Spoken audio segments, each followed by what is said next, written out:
ఈ బాబా క్వశ్చన్ అడిగాడు, మీరు చెప్పే స్వయం అవగాహనకి ఇతరులు అన్యుల యొక్క సాంప్రదాయాలకి వ్యత్యాసం ఉందా లేదా, రెండు ఒకటా కాదా అని అడిగారు. దీనికి జవాబు ఆ ప్రశ్నలోనే ఉంది ఆన్సర్. ఎలాగా? నేను ఉన్నాను అనే శబ్దానికి నేను దేహం అనే శబ్దానికి సంబంధం ఉందా లేదా? నేను ఉన్నాను అనే దానిలో శబ్దంలో కేవలం ఉనికితో, నేను అనే శబ్దంతో, ఉన్నాను అనే ఉనికి అవగాహనతో ఉన్నది. ఇంకో ఆన్సర్ దేహం అనే శబ్దం లేదుగా. నేను ఉన్నాను, దేహంగా ఉన్నాను, మనసుగా ఉన్నాను అని అనుకుంటాం కదా.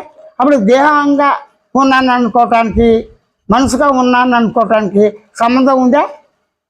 లేదు కదా. ఏమయ్యా, ఉందా? లేదు. కానీ దేహంగా ఉన్నాను అనుకున్నప్పుడు ఖచ్చితంగా మనసు ఉండాలి. కాబట్టి నేను దేహంగా ఉన్నాను, మనసుగా ఉన్నాను. మనసు ఎప్పుడు కూడా ఎలా ఉంటుంది?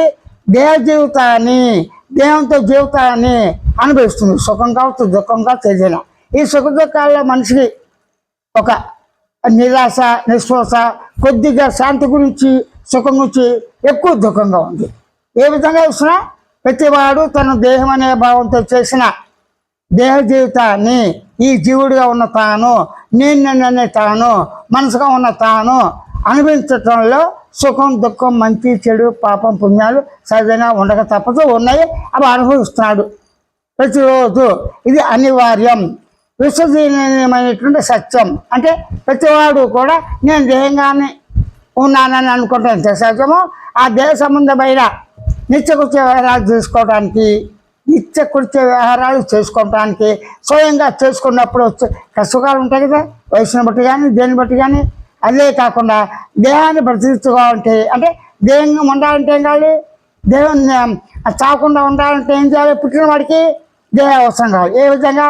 ఆహారము, పానీయము, కట్టుకోవటానికి బట్ట, ఉండటానికి గూడు ఉండాలి. ఈ మూడింటి నుంచి తను ఏదో వృత్తితో ఏదో పని చేసుకుని తానే కర్త అయ్యి కర్మ పని చేసి అనుభవిస్తూ ఆ ప్రతిఫలాన్ని, లాభ నష్టాన్ని దృష్టిలో ఉంచుకుని మాత్రమే కర్మలు చేస్తాడు. ఆ కర్మలో లాభ నష్టాలు చూసుకోకుండా, మంచి చెడు చూసుకోకుండా, చేసిన పాపం పుణ్యాన్ని చూసుకోకుండా ఇష్టం చేయడు. అది చేయడు అంతే. పిచ్చివాడు కూడా ఆ గట్టిగా అరిచేది ఎందుకు? కోపంతో. వాడిని ఏదో తిట్టాను, అది వాడు చెప్పలేకపోవచ్చు. మనకే తెలుస్తుందా?